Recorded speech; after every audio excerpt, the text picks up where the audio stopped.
नमस्कार साथियों, मैं डॉक्टर करतार सिंह आज के इस सेशन में एक बार पुनः आप सबका हार्दिक अभिनंदन करता हूं। साथियों, पिछली क्लास में हमने देखा था काल विभाजन पर हमने चर्चा की। मूल रूप से काल विभाजन की हमने चर्चा की और उस काल विभाजन में हमने आदिकाल की चर्चा की। फिर आदिकाल में विभिन्न प्रकार के जो अलग संप्रदाय थे उन सब की हमने चर्चा की। काल विभाजन के नामकरण की हमने बात की, वीर गाथा काल क्यों कहा, या फिर अन्य, चाहे किसी ने चारण काल कहा है, चाहे किसी ने संधि काल कहा है, इसकी हमने चर्चा की। ठीक है, अब मुझे नहीं पता वो आपने क्लास को कहाँ देखा है। इसमें मूल रूप से आपको ये देखना है कि आपने कौन से लेवल पे या कौन से स्तर पे उसको देखा है। मतलब यदि आपने एप्लीकेशन में देखा है तो आपने लाइव क्लास को अटेंड किया है, या फिर अगर आपने किसी अन्य माध्यम से यूट्यूब आदि के माध्यम से देखा है तो हो सकता है आपको पूरी क्लास नहीं मिली हो। इसलिए मैं निश्चित रूप से जो साथी जुड़े हुए हैं मेरे साथ में उनसे निवेदन करूंगा कि मतलब कहीं न कहीं वो एप्लीकेशन में आकर के उसको देखे।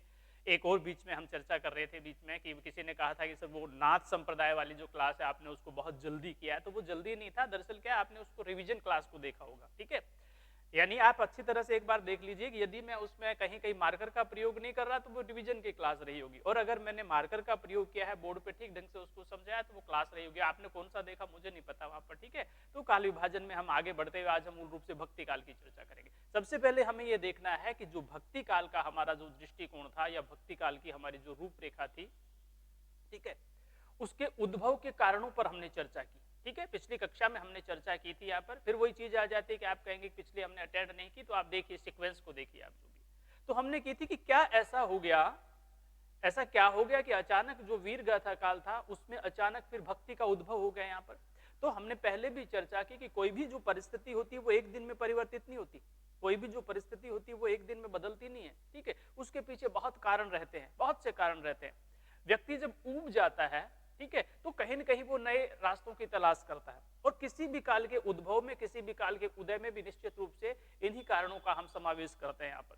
जब भक्ति काल में बहुत ज्यादा पूर्ण रूप से व्यक्ति क्या देवताओं की या ईश्वर की आस्था के प्रति निरंतर वर्षों से 300-400 वर्षों तक निरंतर देवताओं के सानिध्य में रहा, ठीक है, ईश्वर के गुणगान करता रहा, तो फिर धीरे धीरे व्यक्ति परिवर्तन और बदलाव चाहता है। ऐसे हर काल में अपने अपने उद्भव के विशेष कारण रहे। तो मूल रूप से भक्ति काल के उद्भव के जो कारण है उसकी हम चर्चा करते हैं। सबसे पहले हम जो लिखा हुआ इसकी बात करते हैं। पंचरात्र में भगवान के प्रति ममत्व भाव को ही भक्ति कहा गया। तो सबसे पहले हमें यह देखना है कि भक्ति वस्तुतः है क्या।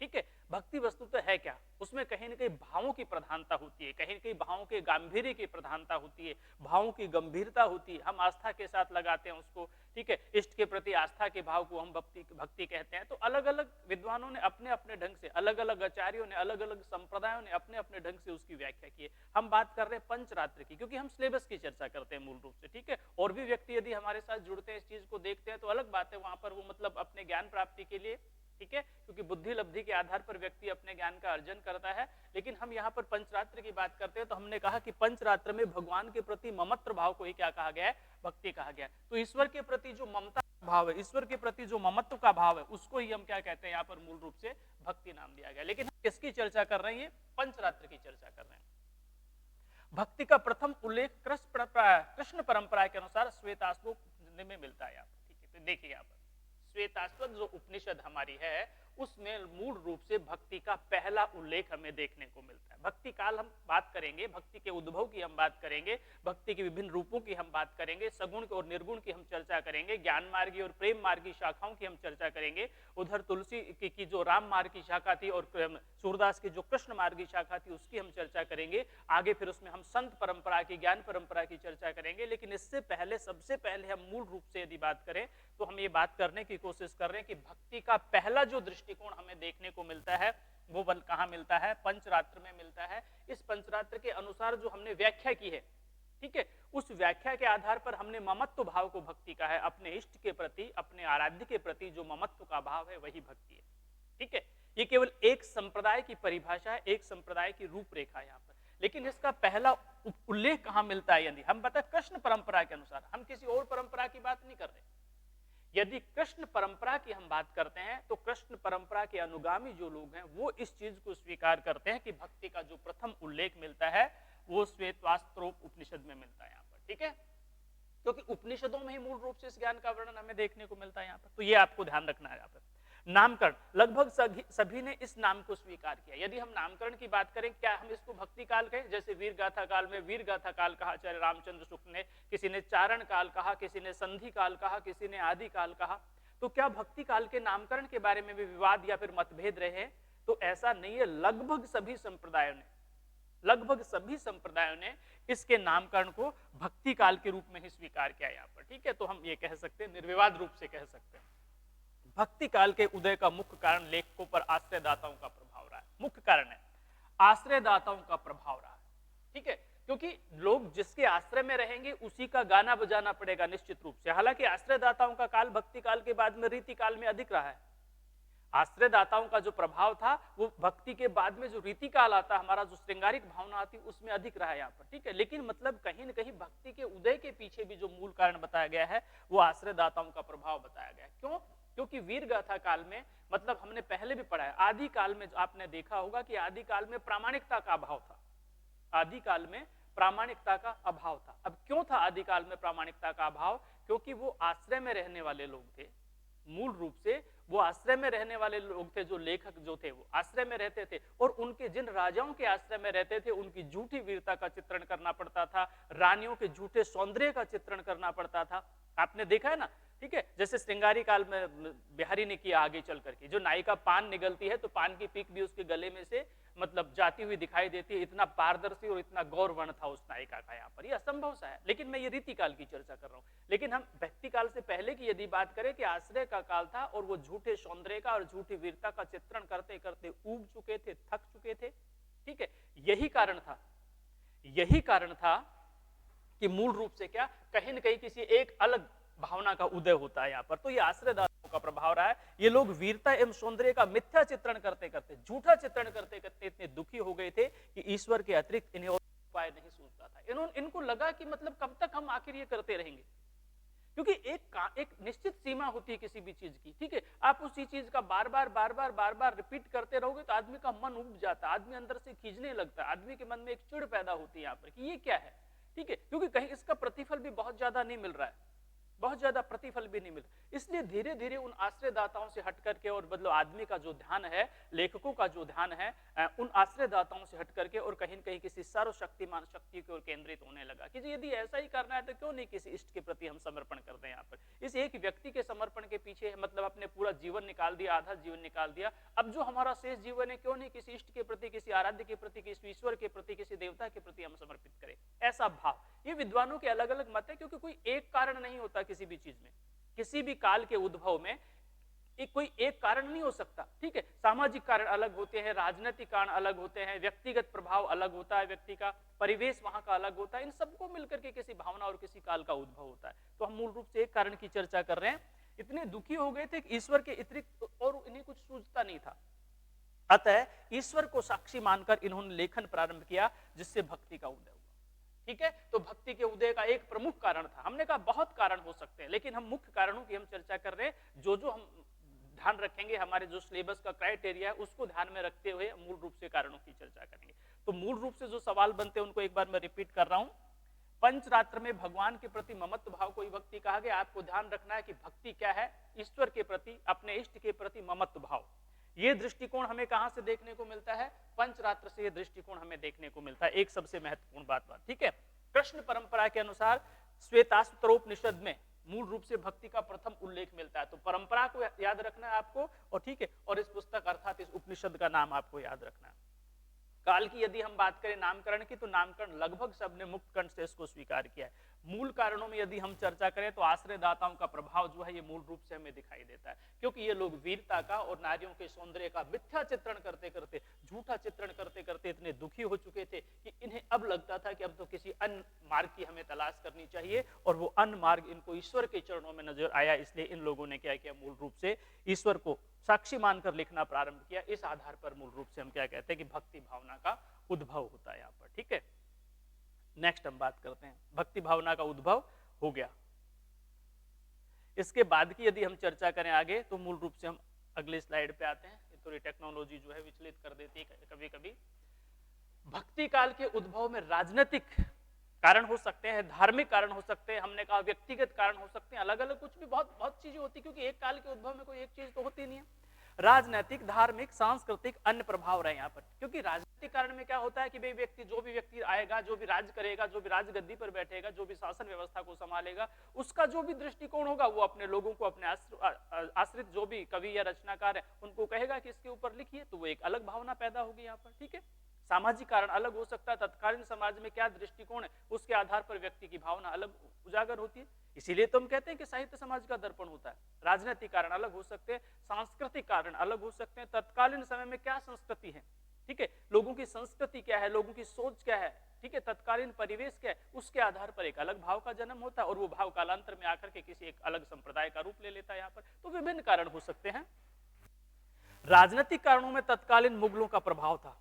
ठीक है, सबसे इंपॉर्टेंट बात है, यानी मुगलों का प्रभाव जो था वो राजनीतिक कारणों में भक्ति भावना के उदय में बहुत महत्वपूर्ण भूमिका निभाने वाला रहा। यहाँ पर तत्कालीन समय में मुगलों का जो प्रभाव था वो बहुत महत्वपूर्ण रहा है, क्योंकि जब ये भक्ति भावना का उद्भव होता है उस समय मुगल जो है वो कहीं न कहीं पूर्ण रूप से छाए हुए थे। तो जो शासन में रहेगा, जो सत्ता में रहेगा, जो राजगद्दी पर बैठेगा, उसके अकॉर्डिंग, उसके अनुसार जो है आश्रयदाताओं को ऐसा करना पड़ा था यहाँ पर। तो ये राजनीतिक कारणों में मुगलों का प्रभाव हो गया, इस चीज को आपको मूल रूप से देखना है यहाँ पर। ठीक है, ये मुगलों का प्रभाव ये आपको दिखाई दिया यहाँ पर, इसकी हम चर्चा करेंगे। हम राजनीतिक कारणों की बात कर रहे हैं। धार्मिक कारणों में सभी अपने संप्रदायों को ऊंचा उठाने का प्रयास कर रहे थे, जिसके कारण कई भावनाएं पनपी आई। धार्मिक कारण है यहाँ पर। ठीक है, सिंपल सी चीज है, धार्मिक कारणों में ये कोई बहुत बड़ी समझाने की चीजें नहीं है। अब चूंकि विषय है इसलिए मैं थोड़ी थोड़ी इन पे चर्चा कर रहा हूँ, बाकी हम मूल रूप से जो तैयारी करेंगे वो तो फैक्ट्स की तैयारी करेंगे यहाँ पर। ठीक है, क्योंकि फैक्ट जो हमारे हैं वही हमारे काम आने वाले हैं। तो धार्मिक कारणों में सभी व्यक्ति अपने अपने संप्रदायों को बढ़ाने का प्रयास कर रहे थे और सबने अपने अपने आधार पर, ठीक है, अपने संप्रदायों को स्थापित करने का प्रयास किया और कालांतर में भक्ति भावना का उदय हुआ। समन्वय चाहती थी, अदय परिणाम स्वरूप भक्ति का उदय हुआ यहाँ पर। तो धार्मिक कारण जो है वो अपने संप्रदायों को ऊंचा उठाने का प्रयास है, अपने संप्रदायों की स्थापना करने की बात है। राजनीतिक कारणों में जो भी तत्कालीन समय में राज सत्ता पर, राजगद्दी पर बैठा हुआ, उसका प्रभाव उस भावना में देखना जरूरी है, जिसमें मुगल संप्रदाय की बात हम करते हैं, मुगल सत्ता की हम बात करते हैं। व्यक्तिगत कारणों में व्यक्ति की अपनी भावना अलग रह सकती है, सामाजिक कारणों में विभिन्न प्रकार के अलग सामाजिक कारण हो सकते हैं। तो ये सारे के सारे जो कारण हैं ये भक्ति के उदय में कहीं न कहीं मूल रूप से अपनी भूमिका निभाते रहे। सारे कारणों की बात कर रहा हूं यहाँ पर। ठीक है, नेक्स्ट की हम चर्चा करते हैं।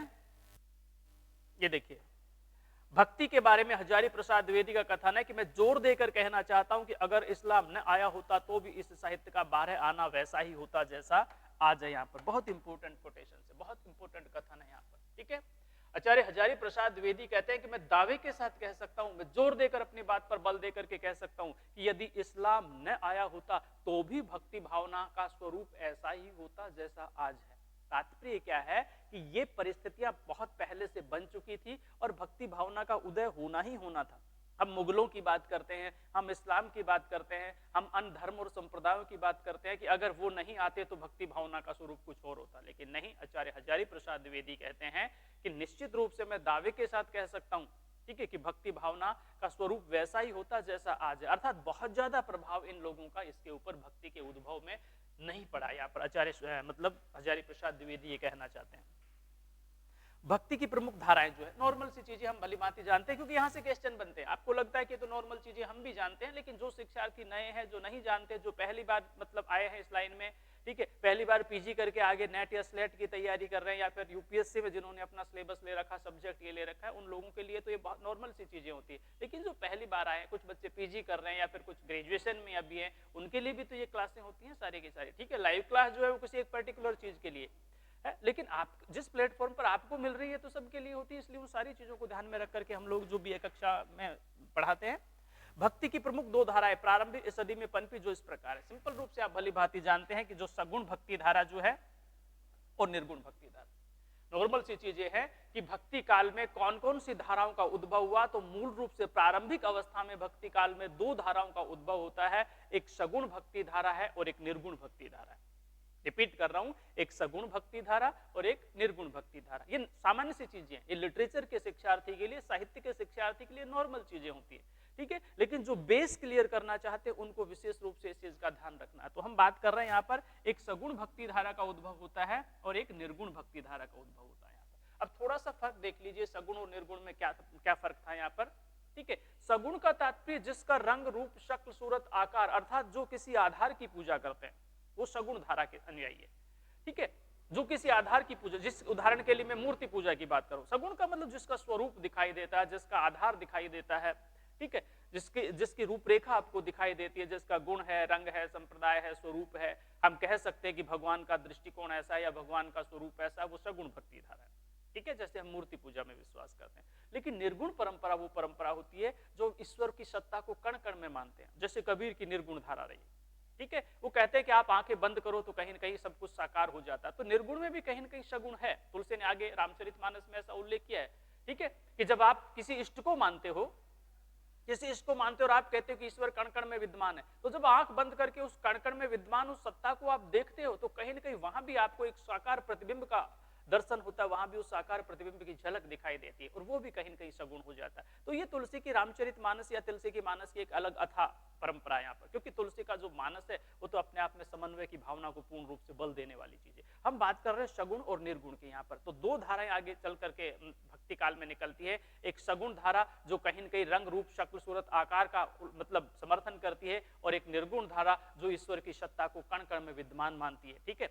ये दो धाराएं आगे चलती है यहाँ पर। ये दो धाराएं भी आगे चलकर फिर अलग अलग विभागों में बंट जाती है। जैसे सगुण धारा थी, इसमें एक राम मार्गी शाखा हो गई और दूसरी कृष्ण मार्गी शाखा हो गई। सगुण धारा भी दो भागों में बट गई, एक राम मार्गी शाखा हो गई और एक कृष्ण मार्गी शाखा हो गई। ये जब हमने वहां पढ़ा है, जब हमने पढ़ा है इसको, ठीक है, तो निश्चित रूप से हमने वहां पर पूरे बिंब को आर्टिकल के माध्यम से अर्थात पूरा के पूरा जो है रूपरेखा एक ग्राफ बना करके आपको क्लास में समझाया। ये उन लोगों की बात कर रहा हूँ जो एप्लीकेशन में मतलब हम लोगों से पढ़ते हैं, ठीक है, जो एप्लीकेशन में लाइव क्लास में पढ़ते हैं वहां हमने बताया यहाँ पर, ठीक है। ये जो क्लासें होती हैं हमारी दूसरी होती हैं, लेकिन वो जो क्लासें होती हैं हमारी दूसरी, वहां तो हम सारे का सारा काम बोर्ड पे ही करते हैं, हम वहां पर पीपीटी से इस तरह से नहीं पढ़ाते, आपको भली बात अच्छी तरह से पता है। तो हम बात कर रहे हैं एक राम मार्गी शाखा और एक कृष्ण मार्गी शाखा, सगुण भक्ति धारा की बात है, ठीक है। क्योंकि राम जो है उसका भी रंग रूप शक्ल सूरत आकार की हम परिकल्पना करते हैं, कृष्ण के भी स्वरूप की हम परिकल्पना करते हैं, ठीक, ऐसे हमें नहीं पता लेकिन परिकल्पना की जाती है। राम मार्गी जो शाखा थी उसकी जो अध्यक्षता अर्थात उसको आगे बढ़ाने का काम जो है तुलसीदास ने किया, लेकिन तुलसीदास की जो भक्ति थी वो दैन्य भाव की थी। तुलसीदास की भक्ति दैन्य भाव थी, अपने आप को दीन मानते, अपने आप को पतित मानते हैं, और भगवान को राम को पतित पावन मानते अर्थात उद्धार करने वाला मानते हैं यहाँ पर, ठीक है। तो उनकी दैन्य भाव की भक्ति थी, मतलब वो कह रहे हैं कि मतलब आप ही मुझे इस संसार से निकाल सकते हो, आप ही मुझे इस भव सागर से पार करा सकते हो, अपने आप को बहुत नीचा झुका करके विनम्र होकर के, ठीक है, और वो राम को बहुत ऊंचा और सर्वश्रेष्ठ मान करके अपने इष्ट को ही सब कुछ मान करके भक्ति भावना का मतलब प्रचार प्रसार करते हैं। तो सगुण धारा में तुलसी की जो भक्ति थी वो दैन्य भाव की भक्ति रही, जो राम मार्गी शाखा, लेकिन जो कृष्ण मार्गी शाखा थी सगुण धारा में सूरदास ने उनकी अध्यक्षता की, और सूरदास की जो भक्ति थी वो सखा भाव की, मतलब अपने इष्ट को वो सखा मानते थे, भगवान श्री कृष्ण को वो सखा मानते थे, अपना मित्र मानते थे, ठीक है। जैसे मीरा की भक्ति राम इसमें कृष्ण मार्गी शाखा में दाम्पत्य भाव की रही है, कांत भाव की रही है, वो अपने इष्ट को अपना प्रियतम मानती है कि मेरे तो गिरधर गोपाल दूसरों ने कोई, जाके सिर मोर मुकुट मेरो पति सोई, ठीक है, वो कांत भाव है, ठीक है, वो अपने इष्ट को पति मानती है, दाम्पत्य भाव की भक्ति उनकी रही। हर व्यक्ति की अपनी अपनी मतलब भाव, जैसे बिहारी की भक्ति जो है वो चुनौती भाव की भक्ति रही है, ठीक है, हालांकि वो आगे रीति काल में आते हैं, लेकिन मैं एक भाव की बात कर रहा हूं, वो एक चैलेंज वाली भक्ति है, ठीक है, चुनौती भाव, उन्होंने अपने इष्ट के प्रति एक चैलेंज कर दिया कि आप उद्धार कर ही नहीं सकते, ठीक है, आप सिर्फ बड़े बड़े लोगों का उद्धार करते, आप मेरे जैसे गरीब का उद्धार कर ही नहीं सकते, ठीक है, और यदि आप कहते हो कि मैं तुम्हारा भी उद्धार कर दूंगा तो करके बताइए। मतलब अपनी बात को मनवाने का एक अलग तरीका, चुनौती का भाव उनकी भावना में देखने, भक्ति में देखने को मिलता है। कृष्ण की भक्ति में सखा भाव हमें देखने को मिलता है, सूरदास की भक्ति में दैन्य भाव हमें देखने को मिलता है, मीरा की भक्ति में कांत और दाम्पत्य भाव हमें देखने को मिलता है। तो ये आस्थाएं हैं, आस्थाओं के अलग अलग भाव हो जाते हैं, अलग अलग स्वरूप हो जाते हैं। हम बात कर रहे हैं मूल रूप से किसकी, भक्ति भावना की। तो जो सगुण धारा थी वो दो रूपों में बट गई, एक कृष्ण मार्गी शाखा और एक मतलब राम मार्गी शाखा। राम मार्गी शाखा की अध्यक्षता तुलसीदास ने की, जिनको दैन्य भाव की भक्ति रही है। कृष्ण मार्गी शाखा को सूरदास ने आगे बढ़ाया, जो सखा भाव की। जब हम भक्ति काल की आगे की चर्चा करेंगे तो हम करेंगे केवल एक मतलब तुलसीदास नहीं, बल्कि ऐसे बहुत से संत परंपरा है जिन्होंने सगुण भक्ति धारा को बढ़ाया। कृष्ण परंपरा में बहुत से, मैंने बताया, चाहे वो मीराबाई है या फिर और बहुत से ऐसे लोग हैं जिन्होंने आगे वर्णन किया है, रसखान जैसे लोग जो भी, ठीक है, रसखान जैसे लोग, तो मतलब जिसमें हम कल्पना भी नहीं कर सकते। आज हम संप्रदाय और जाति पाति में बैठने की बात करते हैं यहाँ पर, ठीक है। रसखान एक मुस्लिम धर्म से होते हुए भी, और कहां उन्होंने अनंत जीवन भर मतलब कृष्ण की भक्ति की। और न सिर्फ इस जन्म में, बल्कि वो कहते हैं कि जन्म जन्मांतरों तक, हे भगवान मुझे मतलब आप ही के सानिध्य में जन्म देना। यदि मैं पत्थर बनता हूं तो मैं गोवर्धन पर्वत का पत्थर बनना पसंद करूंगा। यदि मैं पक्षी बनता हूं, ठीक है, तो मैं उस पेड़ पर बैठना पसंद करूंगा जहां पर भगवान श्री कृष्ण जिनकी डालियों पर बैठ करके झूलते हैं। यहाँ पर न जाने कैसा कैसा वर्णन आपने देखा यहाँ पर, ठीक है। तो ये जो भाव है, ये जो गहराई का भाव है, आगे बहुत से विद्वानों ने, बहुत से कवि और रचनाकारों ने तत्कालीन समय में किया यहाँ पर। अब हम दूसरी परंपरा की बात करते हैं, निर्गुण भक्ति धारा। निर्गुण भक्ति धारा है, ये भी आगे चल के दो मार्गों में बढ़ती है, एक ज्ञान मार्गी और एक प्रेम मार्गी। ज्ञान मार्गी का मतलब ये लोग ज्ञान के माध्यम से ईश्वर की प्राप्ति चाहते हैं, ठीक है। ये लोग ज्ञान के माध्यम से ईश्वर की प्राप्ति करना चाहते हैं। ये लोग कुंडलियां जागृत करते हैं, ये लोग त्रिकालदर्शी बन जाते हैं। क्योंकि कबीर का जब आप साहित्य पढ़ के देखते हो, ठीक है, तो लगता है कि कबीर जैसा ज्ञान संभवतः शायद किसी व्यक्ति को रहा हो। यहाँ पर आज का विज्ञान भी मतलब चक्कर खाता है कि देखता है कि उन्होंने कैसे ईड़ा पीड़ा इंगला पिंगला का वर्णन, कैसे सुषुम्ना नाड़ी का वर्णन किया, कैसे सहस्त्रनार का वर्णन किया, ठीक है, भीनी भीनी झीनी झीनी भीनी चदरिया, किस तरह से शरीर का निर्माण होता है, इसमें आंत कितनी है, छोटी आंत की लंबाई कितनी है, बड़ी आंत की लंबाई कितनी है, हड्डियों की संख्या कितनी है, आज विज्ञान मानता है, लेकिन कबीर ने तो वर्षों पहले ऐसा कह दिया था, ठीक है। और सटीक चित्रण कबीर ने ऐसा किया था। यहाँ पर ये ज्ञान मार्गी शाखा थी, इनकी कुंडलियां जागृत होती थी, ये त्रिकालदर्शी हो जाते थे।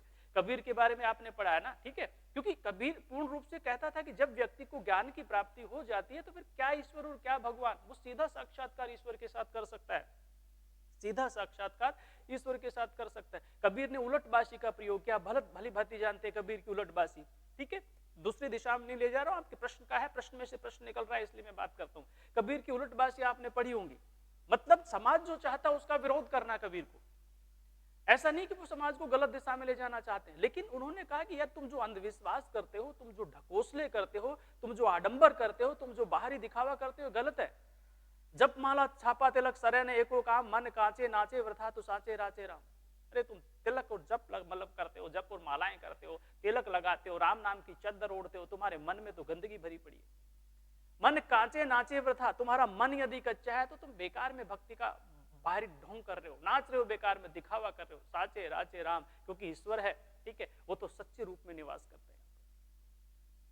उलटबासी कबीर ने कहा, लोग कहते हैं कि मतलब गंगा स्नान करने से या फिर यहाँ पर इसमें वाराणसी में रहने से, ठीक है, बनारस में रहने से या बनारस में जन्म होने से लोगों को स्वर्ग की प्राप्ति होती है, और यदि अंतिम समय में व्यक्ति बनारस के घाट पे मरता है तो सीधा स्वर्ग में जाता है, ठीक है। जब कबीर की हम जन्म परंपरा को देखते हैं तो मतलब बनारस एक अधिकांश मत निकल करके आता है कि कबीर का जो जन्म है बनारस में होता है या बनारस के पास जो जगह उसमें होता है।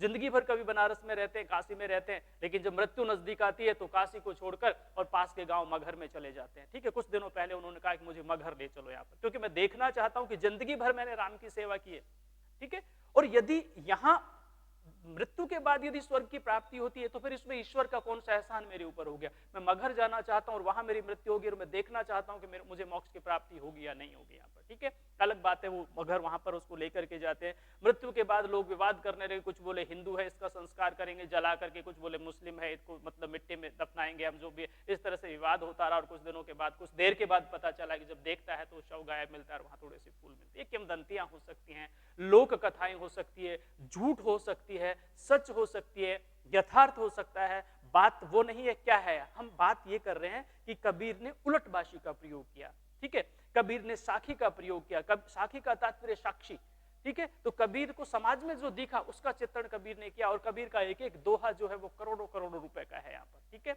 उसकी कीमत की यदि हम बात करें यहाँ पर, तात्पर्य क्या है कि मतलब वो अनमोल है, उसकी आप कीमत नहीं लगा सकते। उन्होंने एक एक शब्द में जो कह दिया, एक एक चीज में जो उन्होंने कह दिया, तो आप क्या करेंगे। कबीर की बात है, रहीम की बात है, इन लोगों ने भक्ति भावना को आगे बढ़ाया।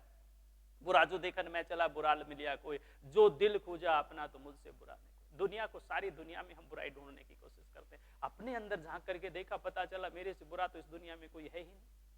क्या नहीं किया कबीर ने समाज के लिए, ठीक है। ये लोग पथ प्रदर्शक की भूमिका निभाने वाले लोग थे, ये जो संत परंपरा के लोग थे, ये समाज को आगे ले जाने वाले लोग थे। मैं भक्ति काल की बात कर रहा हूं, और भक्ति काल में मैं ज्ञान मार्गी शाखा की बात कर रहा हूं, ठीक है। बिंदु पर वापस आते हैं। आपको लगता है मैं लाइन से दूर चला गया, मैं कहीं लाइन से दूर नहीं गया। जो लोग बात को जानते हैं, जो गहराई में उतरते हैं, वो सारे के सारी एक के एक बात, जहां तक मैं पहुंचा हूं वहां से 50 प्रश्नों का निर्माण वो लोग कर सकते हैं। तो ये ज्ञान के माध्यम से, ये निर्गुण परंपरा में ज्ञान के माध्यम से ईश्वर की प्राप्ति करना चाहते हैं। कौन से लोग?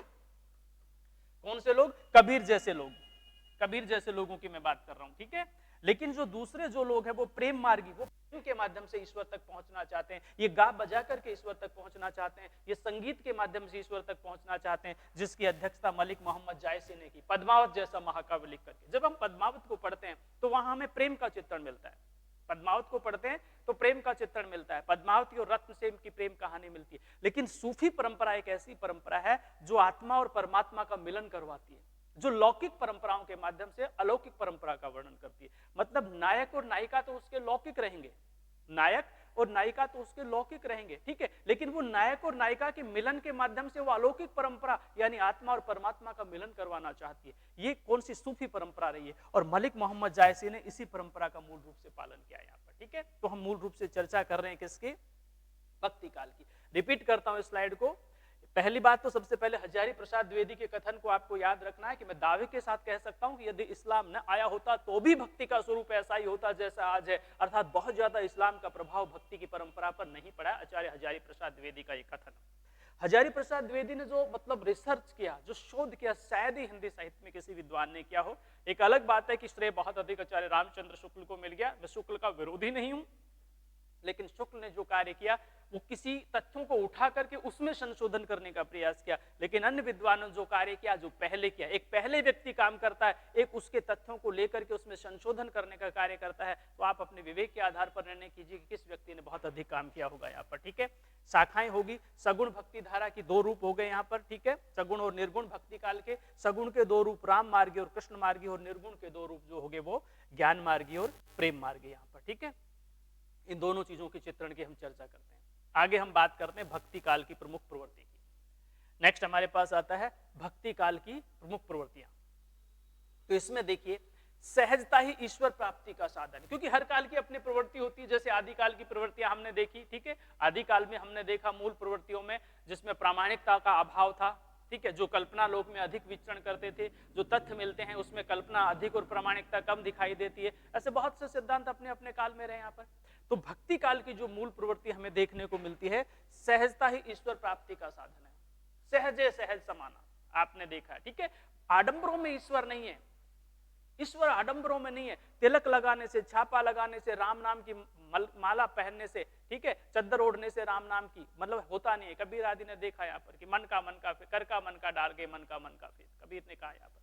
अरे हाथ का जो मणिया तुम घुमा रहे हो, ठीक है, हाथ का मणिया घुमा रहे हो, लेकिन तुम्हारे मन में तो विभिन्न प्रकार के कूड़ा करकट भरा पड़ा है यहाँ पर, ठीक है। इस कर का मन का डाल दे, अर्थात इस हाथ के मणिये को डाल और मन का फेर, और मन रूपी मणिये को फेरो। भाई यदि तुम्हें ईश्वर के साथ साक्षात्कार करना है, तो ईश्वर के साथ साक्षात करना है तो सीधे भगवान के साथ जुड़िए ना, ठीक है, एक आस्था रखिए ना, एक आस्था रखिए। कबीर बार बार कहते हैं कि आप व्रत और उपवास करके क्या करते हो, व्रत और उपवास करके मतलब अपने शरीर को पीड़ा देते हो, अपने शरीर को पीड़ा देते हो। लेकिन इसके अंदर जो पापी मन बैठा हुआ है, जो चोर मन बैठा हुआ है, ठीक है, इसको तो आप कुछ कहते नहीं हो, अर्थात ये तो तुम्हारे काबू में है नहीं, ये तो तुम्हारे अधिकार क्षेत्र में है नहीं। तो यही बात बताने की कोशिश वहां पर की गई है कि भाई ऐसा मत करो यहाँ पर, ठीक है। मतलब बांबी पीटे बावरा सांप ने मारा जाए। अरे मूर्ख व्यक्ति, तू बांबी को पीट रहा है, बिल को पीट रहा है, सांप के बिल को, ठीक है, मूर्ख, सर्प ने मारा जाए। अरे मूर्ख व्यक्ति, तू सांप को तो मार नहीं सकता। यहाँ पर ये आडंबर जो है, इन आडंबरों का विरोध कबीर करते हैं। और न सिर्फ कबीर बल्कि पूरा भक्तिकालीन साहित्य जो है यो कह रहा है कि सहजे सहज समाना, ठीक है, अर्थात बहुत सहजता से ईश्वर को प्राप्त किया जा सकता है। जब हिंदू और मुस्लिम दोनों संप्रदायों के विरुद्ध कबीर लिखते हैं तो कहते हैं कि एक राम की को लेकर के बैठा है, एक रहीम को लेकर के बैठा है, लेकिन तुम दोनों ही उसके मर्म को नहीं जानते हो, ठीक है, तुम दोनों ही उसके मर्म को नहीं जानते हो। अरे ईश्वर वहां मिलेगा क्या जहां तुम खोज रहे हो? कंकड़ पत्थर जोड़ के मस्जिद ले बुलाए, ताचड़ मुल्ला बांग दे बहरा हुआ खुदाए। तुमने कंकड़ों और पत्थरों को जोड़ करके मस्जिद का निर्माण कर लिया, इधर उधर के पत्थरों को इकट्ठा करके मस्जिद का निर्माण कर लिया, और ताचड़ मुल्ला बांग दे बहरा हुआ खुदाए। अरे उसके ऊपर चढ़ करके मुस्लिम समुदाय के बंधुओं तुम बांग लगाते हो, क्या तुम्हारा ईश्वर, क्या तुम्हारा खुदा बहरा हो गया? विरोध करते हैं कबीर इनका, ठीक है। और हिंदू धर्म का तो हमने अभी बताया कि जब माला छापा तिलक सरने को काम, मन काचे नाचे वृथा तो साचे राचे राम। तुम तिलक लगा के बैठ जाते हो सुबह सुबह, मालाएं जपते हो सुबह सुबह, ठीक है, भगवान के राम नाम की चद्दर पहन करके बैठ जाओ, तुम्हारे मन में जो गंदगी भरी पड़ी इसको साफ करो, ईश्वर अपने आप मिल जाएगा। मतलब सहजे सहज समाना, ईश्वर को बहुत सहजता से प्राप्त किया जा सकता है। ईश्वर कोई आडंबर में नहीं मिलते, ईश्वर कोई बड़े बड़े मतलब तामझाम में नहीं मिलते, ईश्वर किसी प्रकार की कोई ऐसी बहुत बड़ी रूपरेखा में नहीं मिलते, वो तो मिलेंगे तो बड़े आसानी से मिल जाएंगे आपको, ठीक है, बस एक सच्चे दिल से उसको तलाशने की, ढूंढने की आवश्यकता है। सगुणों ने मूर्ति पूजा पर बल दिया तथा ईश्वर के आधार का समर्थन किया। यहाँ पर ये बात आप समझ लीजिए कि जो सगुण परंपरा के लोग हैं, जो मूर्ति पूजा पर बल दिया और ईश्वर के आधार पर बल दिया, आधार का समर्थन किया। ये आधार का समर्थन क्या है? सगुण परंपरा की बात कर रहा हूं मैं, ठीक है, क्योंकि जब सवाल पूछेंगे कि आधार परंपरा का समर्थन किस संप्रदाय ने किया, तो हम बोलेंगे सगुण परंपरा ने किया। आधार मतलब तुम किसी के सामने झुकोगे तो कोई आधार तो होना चाहिए ना। भाई हमने एक पत्थर का निर्माण कर दिया, हम मानते हैं कि उस पत्थर में भगवान नहीं है, लेकिन कम से कम उसको देख करके तुम झुक तो रहे हो उसके सामने, उसके सामने तुम झुक तो रहे। हवा में तो तुम झुक नहीं सकते ना कि ईश्वर मुझे माफ करना है, कि ईश्वर मतलब मुझे सद्मार्गों पर लेकर के जाना। इसलिए वो आधार का समर्थन करते हैं कि भाई एक बिंब है, आपको पता ईश्वर नहीं हो सकता, मुझे पता ईश्वर नहीं हो सकता, लेकिन कम से कम उस आधार को आधार मान करके और उसके सामने तुम कल्पना करोगे प्रतिबिंब की, ठीक है, तो कहीं ना कहीं आपको ईश्वर या आपकी आस्था और अधिक मजबूत हो जाएगी। वो कहते हैं कि जब तक एक बेस नहीं होता तब तक आप चित्र कैसे बनाएंगे, ठीक है, एक भित्ति चित्र बनाने के लिए आपको एक दीवार की आवश्यकता होगी। ऐसे ये लोग आधार में विश्वास करते हैं, लेकिन कबीर जैसे निर्गुण परंपरा के लोग कहते हैं कि ईश्वर कण कण में विद्यमान है, आधार की आवश्यकता नहीं है, ठीक है, बस आप नाम स्मरण करो, नाम स्मरण करो तो निश्चित रूप से कहीं ना कहीं आपको उस सर्वशक्तिमान शक्ति के दर्शन होंगे। यहाँ पर केवल नाम स्मरण पर लोग कहते हैं कि नाम में क्या रखा, क्या नाम लेने से हो जाएगा? तो फिर कबीर कहते हैं कि क्यों नहीं होगा। शब्द में ताकत होती है, नाम स्मरण में ताकत होती है, और कलयुग में तो कम से कम नाम स्मरण में ताकत है ही है। कबीर ने बहुत उस चीज का उल्लेख किया है। और कबीर कहता है कि यदि स्मरण मात्र से कुछ नहीं होता, तुम कहते हो कि स्मरण से कुछ नहीं होता, नाम लेने से कुछ नहीं होता, तो खट्टी चीज का नाम लेने से, नींबू का नाम लेने से क्यों आपके मुंह में पानी आ जाता है यहाँ पर, ठीक है। यदि है ऐसा नहीं है तो आप करके देखिए यहाँ पर, क्यों जब सामने आपके नींबू होता है तो आपके मुंह में पानी आ जाता है। वो गया तो नहीं था, सिर्फ आपने उसके चित्र को देखा था। ऐसे जब नाम स्मरण करते हैं तो आपके मुंह में पानी आ जाता है। कारण कुछ भी हो सकता है, लेकिन कहीं न कहीं शब्द की शक्ति का बहुत अधिक प्रभाव होता है, और यही नाम की शक्ति का पर बल देते हैं कबीर। इसलिए कहते हैं कि कहीं न कहीं आधार का समर्थन करना चाहिए। सगुण वाले कह रहे हैं, मैं निर्गुण की बात कर रहा था।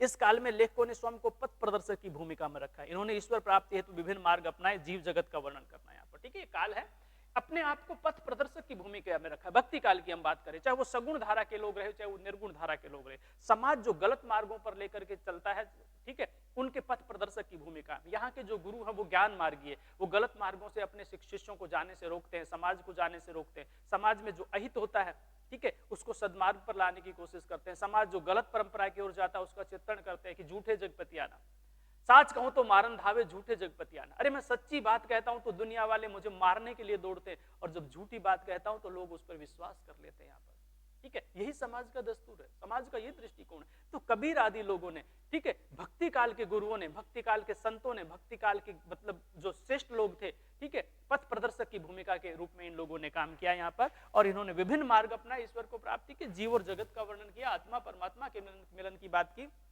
और भक्ति काल के लोगों ने कहा कि आत्मा और परमात्मा कोई अलग अलग नहीं है, आत्मा और परमात्मा कोई अलग अलग नहीं है, भैया हम एक ही हैं। कबीर ने कहा कि जल में कुंभ, कुंभ में जल है, बाहर भीतर पानी, फूटा कुंभ जल, जल ही समाना, यह तत् कहो ज्ञानी। एक बिंब, एक दृष्टांत दिया उन्होंने कि पानी है, दूर दूर तक पानी है, और उस पानी में एक मटका पड़ा हुआ है, उस मटके के अंदर भी पानी और उस मटके के बाहर भी पानी। जल में कुंभ, कुंभ में जल है, जल में कुंभ, कुंभ में जल है, अर्थात जो पानी है उसमें कुंभ एक घड़ा है और कुंभ में जल है, और उस घड़े के बीच में पानी भरा पड़ा है।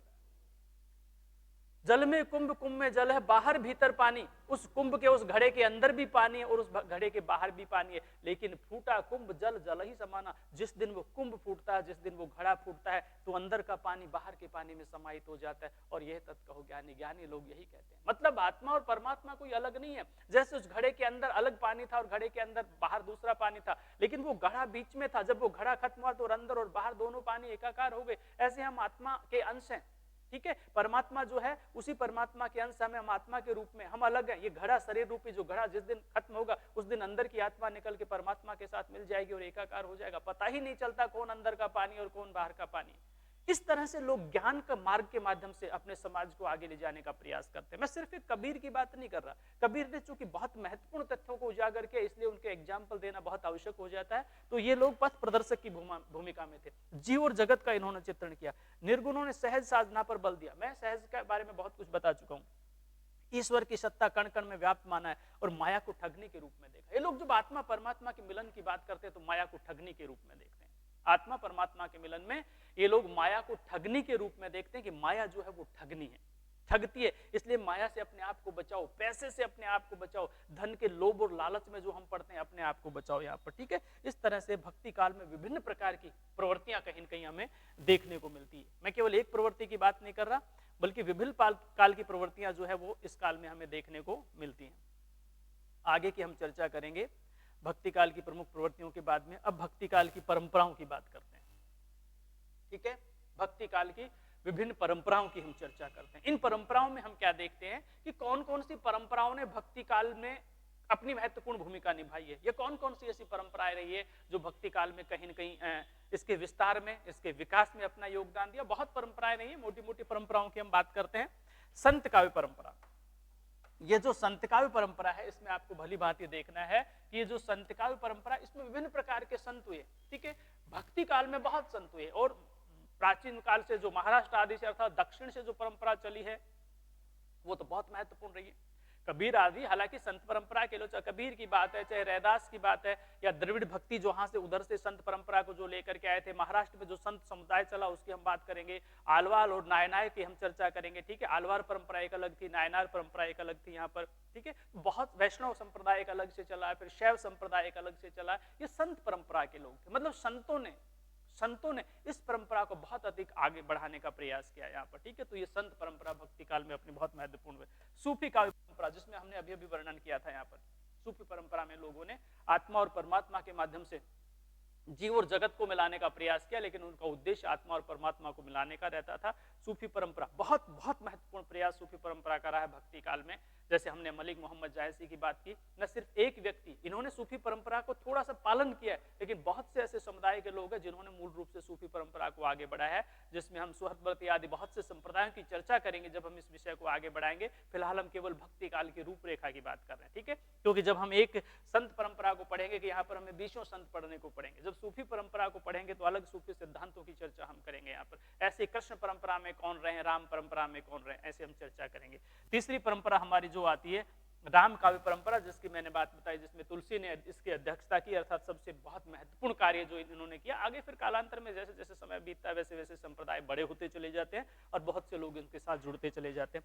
ऐसे ही कृष्ण परंपरा का वर्णन हमें मूल रूप से देखने को मिलता है और सूरदास आदि लोगों ने, विद्वानों ने इस पर काम किया यहाँ पर। उसके बाद में अष्टछाप के कवियों के बारे में आपने सुना होगा, जिसमें 4 वल्लभाचार्य के जो शिष्य थे और 4 जो हैं उनके दूसरे के जो शिष्य थे, पुत्र के जो शिष्य थे, उन सारे के सारी चीजों की हम चर्चा करेंगे, ठीक है। मतलब गुरु के 4 शिष्य कौन से थे, और मतलब शिष्य के 4 शिष्य कौन से थे, या पिता के 4 शिष्य कौन से थे, पुत्र के 4 शिष्य कौन थे, वो पिता कौन था, वो पुत्र कौन था, ठीक है। इन सब चीजों की हम आगे चर्चा करेंगे। कुछ चीजें समस्यात्मक भी आपके लिए छोड़ रहा हूं मैं यहाँ पर, इसलिए कि कम से कम आपको पता हो कि हाँ, जो सामने वाला व्यक्ति बोल रहा है हम यहाँ तक पहुंच रहे हैं, हम यहाँ तक पहुंच रहे। मैंने अभी आलवार का नाम लिया, मैं अभी नायनार की बात करता हूँ, फिर मैं बोला कि आलवार संतों की मतलब एकमात्र महिला संत कौन थी, मैं अंडाल गोदा की बात करता हूँ, ठीक है। अब उसमें आलवारों की मतलब मीरा कहा गया उसको क्यों, बहुत से ऐसे सवाल बनेंगे आगे चल करके। मैं सिर्फ इसलिए बीच में कभी कभी बोल देता हूँ कि आपको भी पता होना चाहिए कि हाँ, हम जो पढ़ रहे हैं ये चीज ऑलरेडी हम पहले से कम इतना तो हम जानते हैं, बहुत ज्यादा नहीं तो कम से कम इतना तो जानते हैं, और अगर पूरा जानते हैं तो बहुत अच्छी बात।